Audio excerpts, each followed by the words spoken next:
Ron, buhay pa rin ang ama mo. Hindi ko lang alam kung nasang parte siya ng mundo. Si Jill Freaks ay isang hunter.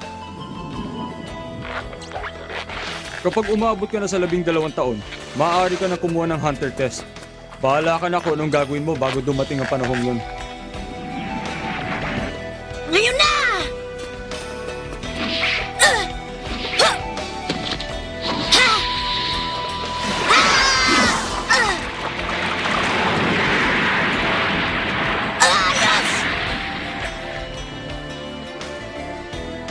Ipinangako mo, Tia. Ngayon ay maaari ko nang subukan ng hunter test.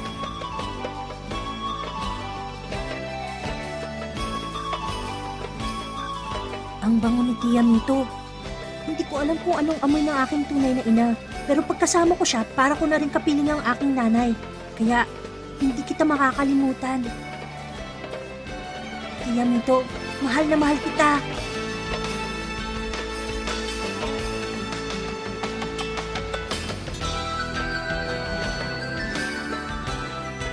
Papa, makikita rin kita.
Ay.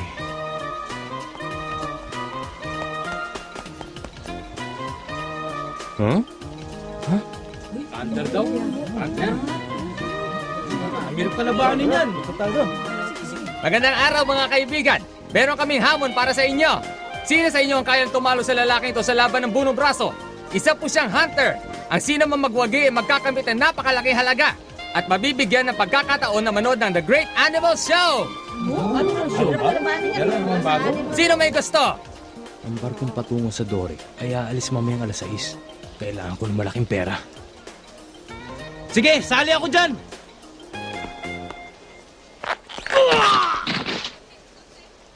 Napakagaling talaga. 4 na ang sunod-sunod niyang tinalo ah.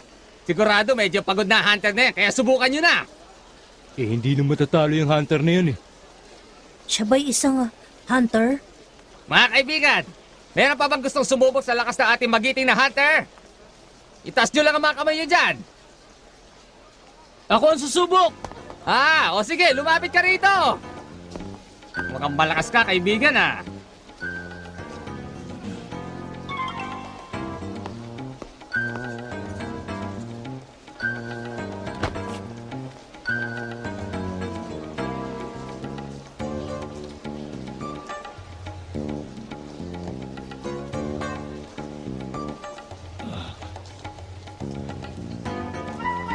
Ready? Go!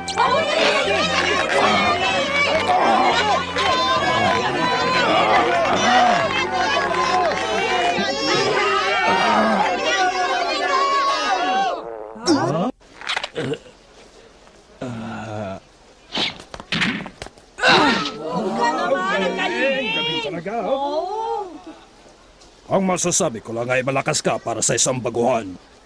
Pero masyado pang maaga para sa isang katulad mo na kalabanin ako. Anong sinasabi mong isang baguhan? Kung nandun lang tayo sa Dore. Huh?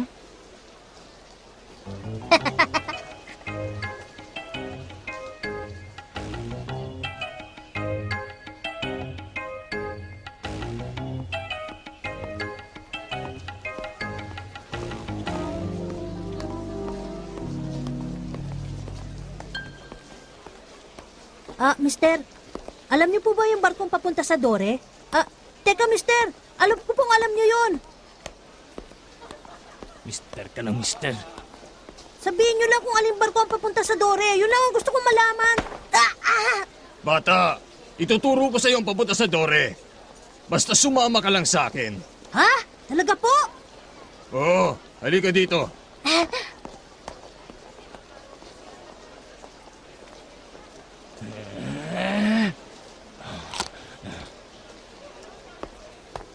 Teka muna! Ha? Masyado yatang luma na yung estilo mo eh. Nagkukunuring mabait sa isang taong bagon sa lugar, pagkatapos ay ibebenta lang para magkatrabaho. Totoo po ba yun? Anong pinagsasasabi mo? Ginagawa ko lamang ito para sa ikabubuti nitong bata. Kaya huwag ka nang makialam dyan.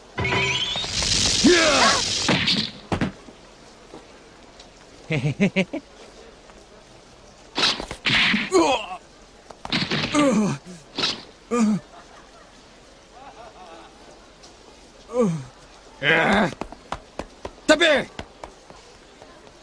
Maraming salamat, Mister Ha? Salamat sa mansanas mo ah. Sige, Ha? Ah?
Oh, eto na yung... Gagamba! Baka magdag yan! Huwag kang gagalaw! Baka kagating ka dyan!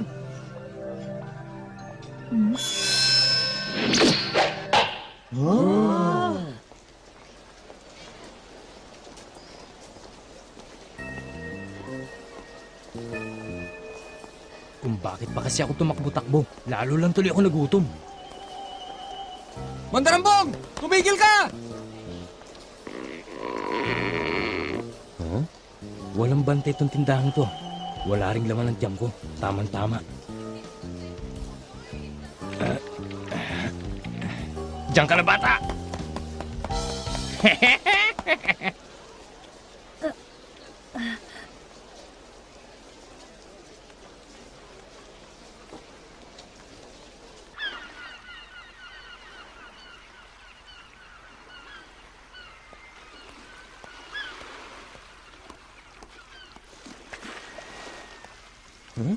Nandito na naman siya.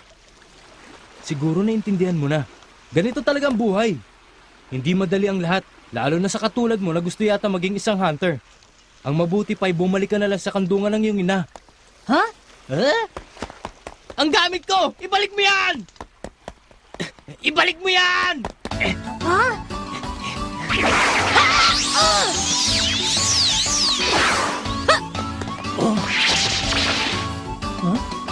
Paano?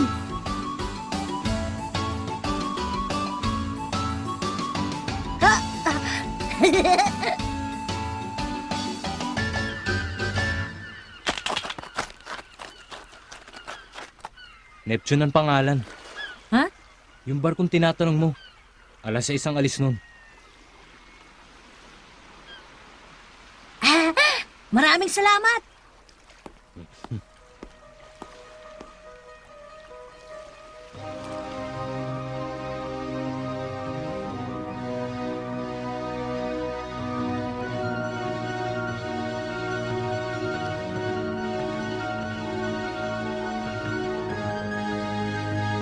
Nandito na tayo sa Whale Island. Kailangan maging maingat kayo sa inyong mga gagawin. Maliwanag ba?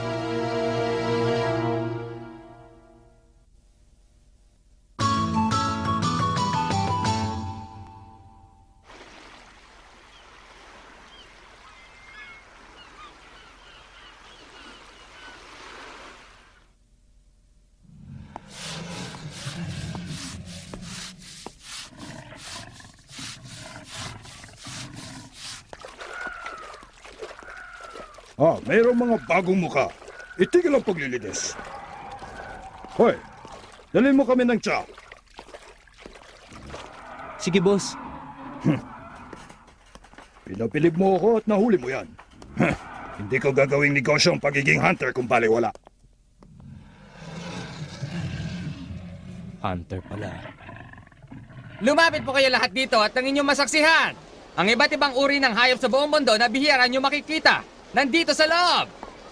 Teka, ito na kaya yung barkong sinasabi ng mama? Saan kaya dito yun? Sige, pumasok na kayong dalawa. Ito po ba yung barkong Magandang araw. Sige, dire-diretso lang. Pumasok ka na sa loob. Teka, Magbayad ka na lang paglabas mo, ha? Marami pong pambihirang hayop na dito nyo lamang makikita. Unahin na natin itong higanting ahas na may 3 ulo. Ang pangalan nila ay A-chan, B-chan at C-chan. Sunod ay itong higanting tree frog. Siya ay tumatalon kapag umuulan. Ang kasunod ay ang round turtle. Kapag siya'y gumugulong, hindi na siya mapipigilan. Sa lahat ng yan, ang fox bear ang pinakadelikado at nakakatakot. Sila ay masyadong mailap kaya walang tao na nakakapagpaamo. Bago namin nahuli ang fox bear na ito, 3 tauhan namin ang napahamak. Humihingi ako ng pasensya. Kayo pa ang nagtawag ng mga tao. Wala yun. Nalibang naman ako sa pag-ubos ng oras. Siya nga pala, tungkol naman dito. Alam mo bang muntik akong mapahamak ng dahil dyan? Kaya nararapat lamang na medyo malaking halaga ang ibayad mo sa akin. Walang problema, Mr. Hunter. Kung ganon, tuloy pa rin ang negosyo natin.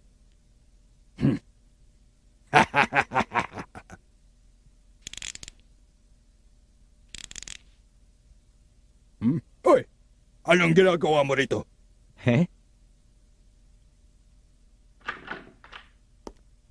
Pwede na ba ito? Ano? Ang liit naman yan. Dagdagan mo! Ano yun? Doon sa mga hayop. Ano? Puntahan mo nga. Mag-usap na lang tayo mamaya. Sige. Bata, lumayo ka dyan!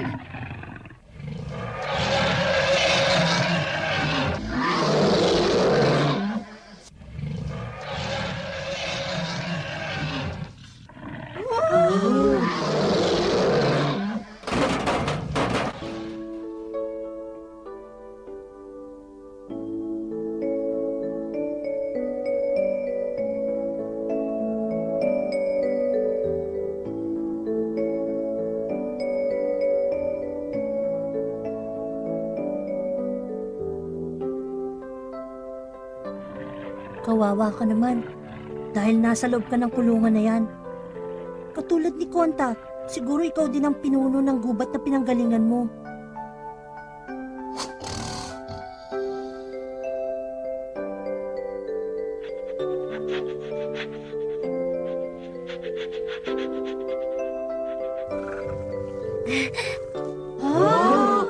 Galing, paano nagawa yun?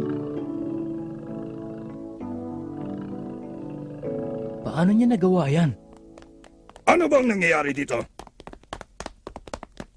Bakit ka ba sigaw ng sigaw dyan? Si Po yung bata lumapit dun sa hawla, tapos biglang nagwala yung fox bear, pagkatapos bigla na lang itong umamo. Bata, hindi mo dapat ginugulo ang aming negosyo. Kahit isa kang paslit, dapat kang maturuan ng leksyon. Mr. Hunter! Ha? Hunter?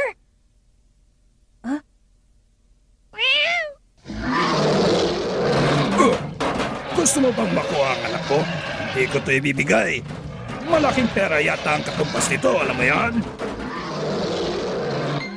Siya ba yung Hunter?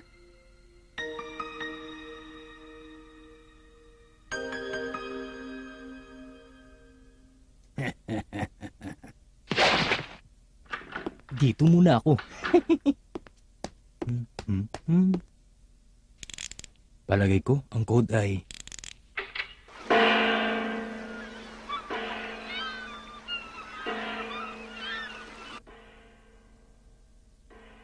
Naku, yung gong na yun. Baka yun na yung gong ng barkong Neptune. Maiiwan ako.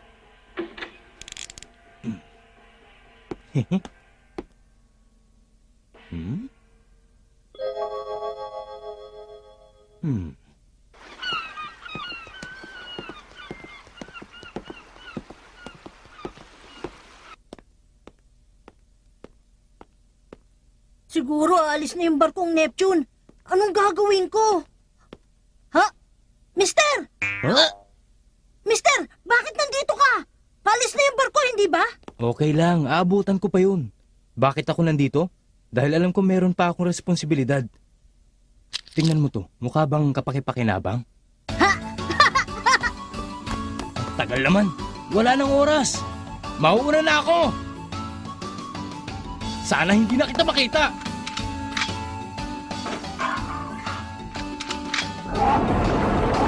Umalis na kayo! Pumunta kayo kahit saan nyo gusto! Mula ngayon, kayo'y malaya na! Ang kulit niya talaga? Oh, ikaw ba may gawa niyan? Mga masamang tao kayo. Alam ko yun. Dapat magpasalamat ka sa akin dahil naging mabait ako sa iyo. Mr. Hunter, turuan siya ng leksyon. Bata, sabihin mo sa akin kung bakit mo ginawa yan. Lalaban ka? Hindi mo ba alam ako isang hunter? Alam kong hindi ka isang tunay na hunter. Masyado kang madaldal. Alam mo ba ang ginagawa ng mga hunters sa tulad mo? Bakit? Mr. Hunter! Maswerte siya. Gutom na gutom lang ako kanina, kaya naisa niya ako. Mister, akala ko ba mauuna ka na? Sinabi ko naman sa'yo, hindi ba? Meron pa akong responsibilidad at gusto kong makatabla dito sa peking ito. Ang galing mo naman! Kita mo? Unang-una, kung totoo siyang hunter, hindi ko siya makakayanang pabagsakin sa isang suntok lang. Sandali lang. Babayaran ko lang yung mga pinatakas mong hayop. Mister, sigurado ka ba doon sa perang binayad mo? Yung perang yun ay ibabayad niya dapat doon sa peking hunter. Kumuha lang ako ng konti para doon sa ginawa ko. Medyo malaki nga lang. Bilisan na natin, baka hindi natin abutan yung barko. Oo. Magsipaghanda na kayo lahat. Itaas niyo ang layag.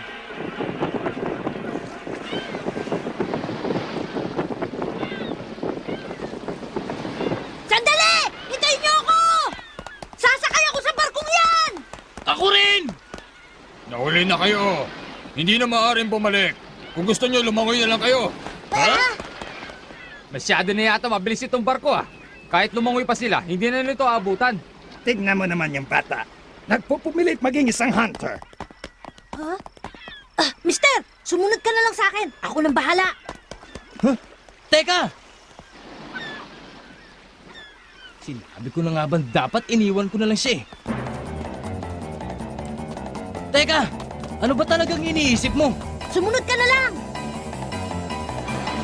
Ano naman ginagawa ng mga yun?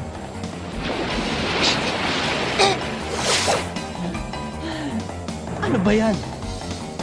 Ayos. Ngayon na!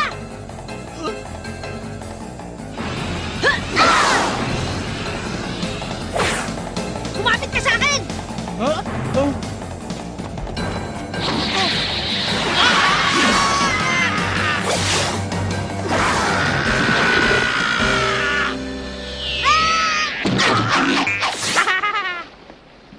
Ayos ka lang ba, ha, mister? Hindi ako si Mister. Ako si Leorio.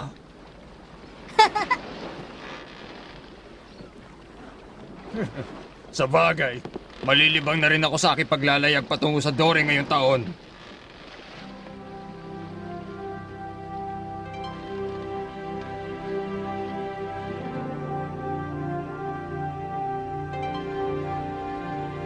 Paalam, Whale Island.